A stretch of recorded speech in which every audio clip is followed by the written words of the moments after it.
Olá, galera do YouTube, se inscreva no canal, curta, compartilhe e comente para que o vídeo chegue a mais pessoas. Curta para que esse vídeo chegue a mais pessoas. Vamos falar sobre a ressurreição de Jesus, o que significa para nós.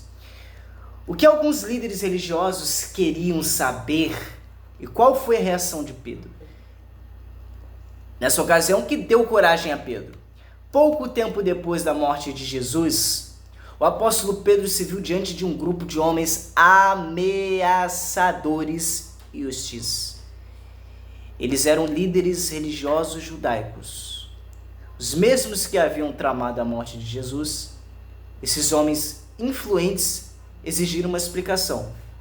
Pedro havia curado um homem coxo de nascença. Eles queriam saber com que poder ou em nome de quem o apóstolo tinha feito aquilo.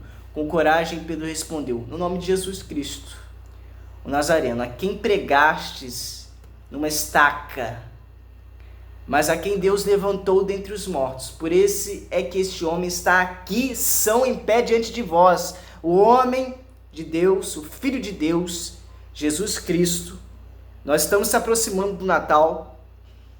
O Nazareno, Jesus Cristo Nazareno, está vivo. E algum tempo antes, Pedro, tomado de medo, tinha negado a Jesus 3 vezes. Agora que ele estava diante desses líderes religiosos, o que lhe deu coragem? O Espírito Santo teve um papel importante nisso, mas a certeza de Pedro de que Jesus havia sido ressuscitado também foi fundamental. Como esse apóstolo podia estar tão certo de que Jesus estava vivo e por que podemos ter essa mesma certeza? Que ressurreições ocorreram antes dos dias dos apóstolos de Jesus? Que ressurreições Jesus realizou? A ideia de que mortos podem voltar a viver não era novidade para os apóstolos de Jesus. Não era novidade. Ressurreições haviam ocorrido antes de seus dias. Eles sabiam que os profetas Elias e Eliseu haviam recebido o poder de Deus para realizar milagres. Um homem morto até mesmo reviveu quando seu corpo tocou nos ossos de Eliseu ao ser jogado numa sepultura. Os primeiros cristãos acreditavam nesses relatos bíblicos, assim como nós acreditamos que a palavra de Deus é verdadeira. É bem provável que já tenhamos ficado muito comovidos ao ler os relatos das ressurreições realizadas por Jesus, quando ele trouxe de volta a vida o filho único de uma viúva. Ele deve ter ficado maravilhada, ela deve ter ficado maravilhada. Em outra ocasião, Jesus ressuscitou uma menina de 12 anos. Imagina a alegria, a surpresa de seus abalados pais quando sua filha voltou a viver. E pense na grande emoção que as pessoas devem ter sentido quando viram Lázaro saindo vivo. Lázaro ressuscitou e saudável do túmulo. Porque a ressurreição de Jesus foi incomparável. Em que sentido a ressurreição de Jesus foi diferente das que ocorreram antes? Os apóstolos sabiam que a ressurreição de Jesus era diferente das outras que já tinham ocorrido. Nessas ressurreições, as pessoas voltaram com corpos físicos e com o tempo morreram de novo. Já no caso de Jesus, ele foi ressuscitado com um corpo espiritual que era incorruptível. Pedro disse que Jesus foi morto na carne, mas vivificado no Espírito. Ele acrescentou: Cristo está à direita de Deus, Pai Todo-Poderoso, pois foi para o céu e foram-lhe sujeitos anjos, autoridades e poderes. As ressurreições anteriores haviam sido impressionantes e milagrosas, mas nenhuma delas se comparava a esse milagre extraordinário. Que impacto a ressurreição de Jesus teve em seus discípulos? A ressurreição de Jesus teve grande impacto em seus discípulos. Embora seus inimigos achassem que ele estava morto, Jesus estava vivo como uma poderosa pessoa espiritual que nenhum humano podia prejudicar. Ninguém consegue ressuscitar a não ser Jesus Cristo. Sua ressurreição provou que ele era o Filho de Deus, transformando o profundo pesar dos discípulos em grande alegria. Além disso, o medo deles foi substituído pela coragem. A ressurreição de Jesus Cristo foi de importância central para o propósito de Jeová e para as boas novas que eles proclamariam com coragem por toda a parte. O que Jesus está fazendo hoje? E que perguntas surgem? Às vezes as pessoas falam, nossa, há tanta violência no mundo, há tanta covardia, há tanta tristeza, há tanta pessoa perdida no mundo, há tanta gente sem motivos para viver, sem viver o paraíso, sem viver o paraíso aqui, sem viver o paraíso depois, sem viver de riqueza, sem viver o melhor de Deus, sem viver absolutamente nada. Como servo de Jeová, estamos bem apercebidos de que Jesus não foi simplesmente um grande homem. Todo mundo sabe que Jesus foi um grande homem. Mas as pessoas simplesmente esquecem e começam a viver a sua vida mundana e talvez suja, com hipocrisia, com mentira, com enganação. Tudo aquilo que Deus abomina e que Jesus também vai abominar. Como que um ser cristão pode viver entre a mentira e a verdade, sendo que a mentira não pode entrar na verdade e a verdade não pode entrar na mentira, sendo a pessoa ela está nas trevas ou ela está em luz? Ou ela vive nas trevas ou ela vive na luz. Não existe ninguém que viva no meio dos dois ao mesmo tempo.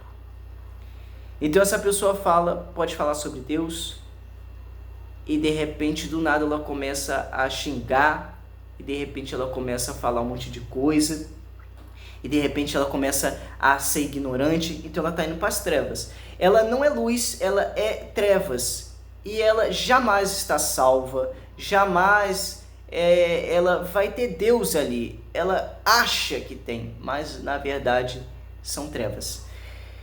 Como servo de Jeová, estamos bem apercebidos de que Jesus não foi simplesmente um grande homem. Ele está vivo hoje e orientando uma obra que afeta todas as pessoas na terra. É tão simples seguir Jesus Cristo,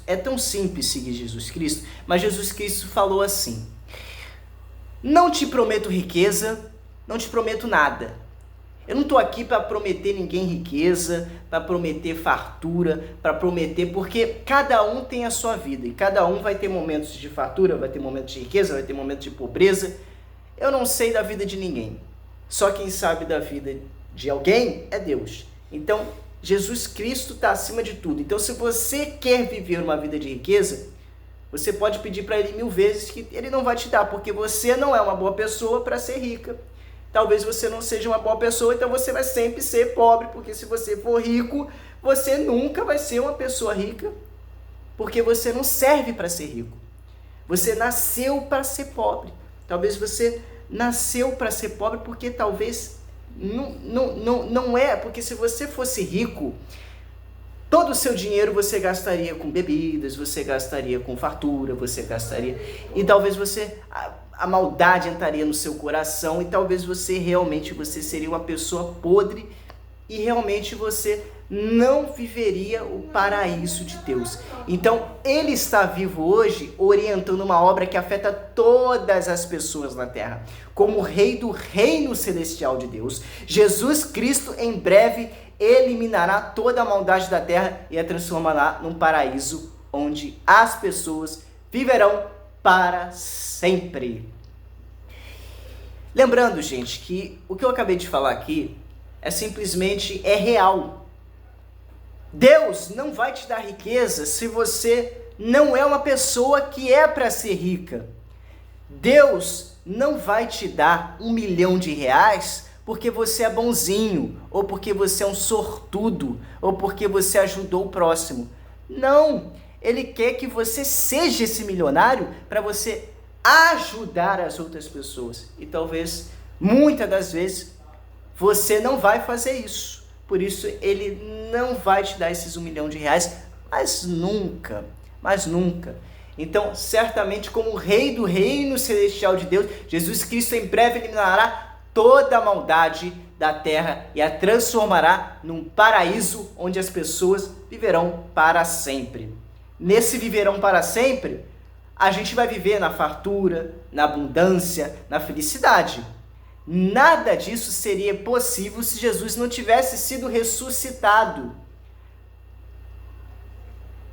Imagina se a gente fosse anjos. Imagina se Jesus fosse ressuscitado e a gente fosse só anjos. A gente não ia procriar.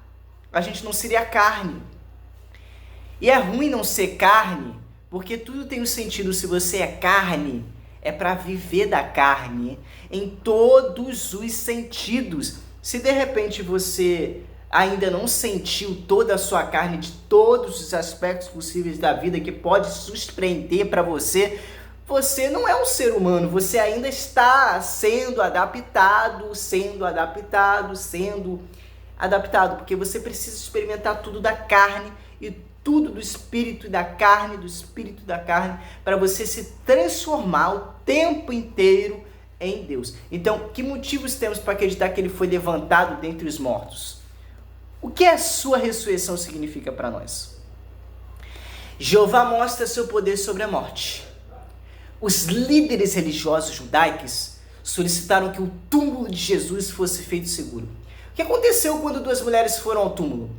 Vamos finalizar aqui com o 8º capítulo dizendo: após a execução de Jesus, os principais sacerdotes e fariseus foram a Pilatos e disseram: Senhor, lembra-nos de que esse impostor dizia, enquanto ainda estava vivo, depois de 3 dias eu hei de ser levantado.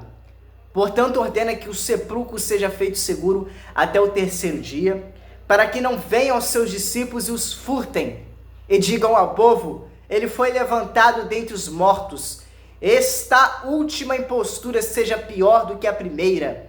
Tendes uma guarda, ide, fazê-lo tão seguro como sabeis. Aqui também ele fala depois ele fala, ide, pregai o reino dos céus para toda a humanidade. Mas aqui ele vai falar, ide, fazê-lo tão seguro como sabeis. Foi exatamente isso que eles fizeram em Mateus capítulo 27, versículo 62 ao 66. Bom, eu vou ficando por aqui. Um grande abraço para vocês e até o próximo vídeo. E Deus abençoe vocês. Em nome do Pai, do Filho e do Espírito Santo. Amém, amém, amém. E digam todos, graças a Deus, graças a Deus, graças a Deus.